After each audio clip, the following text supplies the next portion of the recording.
नालेसफाईच्या कामातील गैरप्रकाराच्या चौकशीनंतर सारिका अकुलवार यांच्याकडील प्रभारी नगर अभियंता पदाची जबाबदारी काढून घेण्यात आली असून कार्यकारी अभियंता नीलकंठ मठपती यांच्याकडे नगर अभियंता पदाचे काम सोपवण्यात आले आहे। महापालिकेच्या प्रशासकीय कामकाजाच्या सोयीसाठी हा बदल करण्यात आल्याचे आदेशात नमूद करण्यात आले आहे।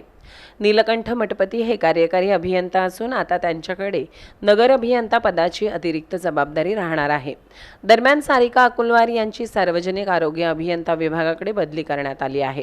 तसेच त्यांच्याकडे परिवहन विभागाचे नियंत्रण अधिकारी म्हणून पूर्णवेळ काम पाहण्याची जबाबदारी सोपवण्यात आली आहे। त्यामुळे नालेसफाई प्रकरणाच्या चौकशीनंतर अकुलवार यांच्याकडील महत्त्वाची नगर अभियंता पदाची जबाबदारी काढून घेण्यात आल्याचे स्पष्ट झाले आहे। महापालिकेने आणखीन एक प्रशासकीय बदल केला असून उपअभियंता अविनाश वाघमारे यांच्याकडे नगररचना, अतिक्रमण प्रतिबंधक विभाग, पशुवैद्यकीय विभाग तसेच महात्मा गांधी प्राणी संग्रहालयाशी संबंधित कामकाज सोपवण्यात आले आहे। विशेष म्हणजे महापालिकेतील नालेसफाईच्या कामांवरून यापूर्वीच प्रशासनावर प्रश्न उपस्थित झाले आहेत। या प्रकरणाच्या चौकशीत 19 अधिकारी, कर्मचारी आणि संबंधितांवर ठपका ठेवण्यात आला आहे। त्यानंतर आता प्रभारी नगर अभियंत्याचा पदभार काढून घेण्यात आल्याने या प्रशासकीय निर्णयाकडे विशेष महत्त्वाने पाहिले जात आहे।